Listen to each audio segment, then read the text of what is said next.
Arapahoe County 911, what's the address of your emergency? Nobody ever thinks that they're going to lose their loved one to murder, to domestic violence. I certainly never thought I was going to lose my twin sister. Is it a gray pickup truck ran off the road and hit a tree? Yeah, that's exactly what it looks like. The first thought never would have been, oh crap, Galen did something. We're told the vehicle crashed, but the sheriff's office says the deaths are a bit confusing of a situation right now. To be left behind, it's tough. It's impossible to still imagine. And moving forward, it will eventually become more normal. Life will never be the same for CJ and his brother Noah Briggs, 2 children now left behind. Try not to worry about us. We're tough. We're tough young guys.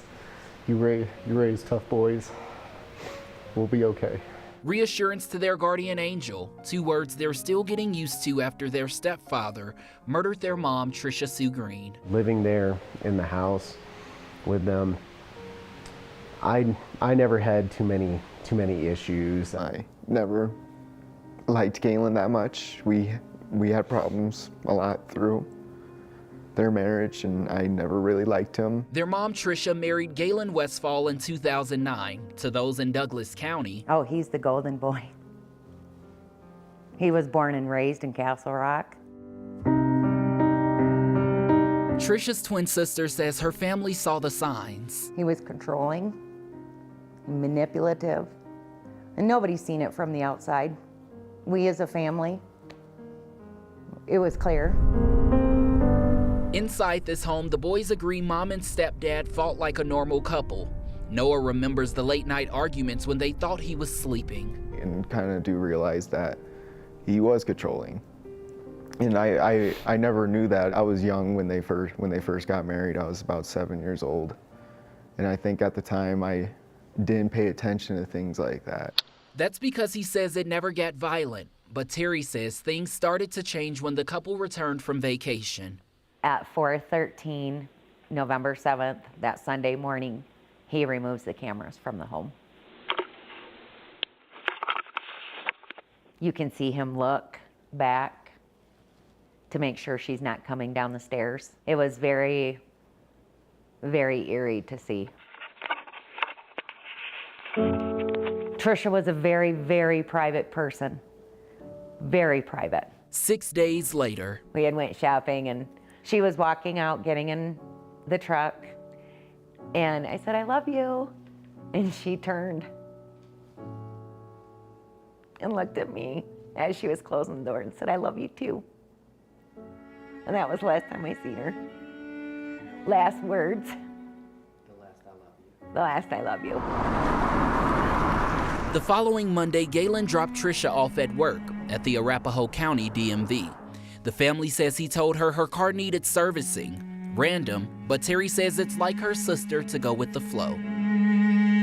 We know that he sent a text message to his daughter that stated he had found out some things and for her not to come home after 4 o'clock because him and Tricia were going to get into it. A coworker stated that she had gotten a phone call on her personal phone and the coworker heard Y330. And she's like, okay, I'll be ready. Terry says her sister walked out of the DMV at 3:30 and got in Galen's truck. I believe an argument ensued as soon as she got in the truck. There's a massive car accident, a couple of cars wrecked, and I mean the airbags have all gone off on this car. Bud Gillespie was one of the first investigators on the scene. We had this big parking lot. My immediate observation was a trail of debris with a very damaged white pickup truck up against a tree. And then further east, I'm seeing a later determined to be Galen's truck, covered with white sheets. Galen shot Tricia twice, himself once. Yet the call to Tricia's loved ones was still hours away. 16 hours later. And I didn't believe it. I stood right here and I kept shaking my head. And until he described the truck, I didn't believe him. Still in disbelief, she and her husband knew they had to tell Tricia's kids the truth. My first thought was, holy crap, they were both murdered. But you couldn't think of anyone who would do that, especially to someone like your mom. No, I automatically thought that it was a robbery too, or something similar to that. You know, he's the one who taught me how to be safe with guns. So I never expected that.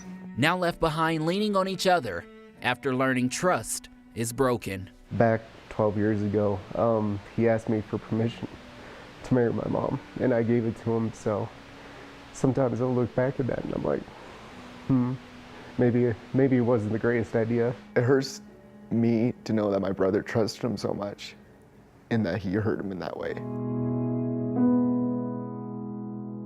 This did appear to be planned. An act of jealousy after he says Galen learned Tricia was texting another man. Was it a reason to kill her? No, absolutely not. She was my pink, sparkly sister with a beautiful smile. It's hard to know that she was liked by so many people and now she's gone. Or something so pointless. This family hopes to break the silence by helping others through Forever Pretty in Pink, the Tricia Green Foundation. And I will be her voice until the day I leave this earth. And I will help other women that are in her situation. And still counting the days since they were left behind. Mom loved us. She cared for us, buddy, and that doesn't change now. One day we're going to be able to smile and laugh and tell the stories. And one day some will be without tears.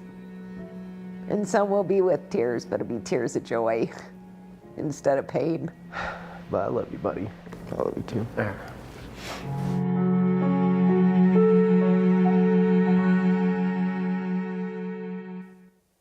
CJ says he has since started therapy since losing his mother, while also helping his brother Noah cope with the pain. Forever Pretty in Pink, the Tricia Green Foundation, to this family is Tricia's afterlife. And I think one of the most important things and what makes me light up inside is knowing that they've already started helping other victims and survivors, and it hasn't even been 4 months since her death. Oh, it's remarkable that they've moved to the action phase so quickly, you know? I think realizing that some of the signs were there and they weren't able to pinpoint it and they didn't see it as it was happening. Mm-hmm. And you know, the difference with last night and tonight, last night was a 5-year relationship. This was 12 years. They knew both of them. And to really see it ruin your family, it's like, how can we stop this from happening? How can we stop this hurt from impacting anyone else? Yeah, the moment that resonated most with me in that package was when you hear one of the sons say, like, he asked my permission to marry his mom. And it's like, you know, we blame ourselves, especially when things happen to our families. You hate to see that.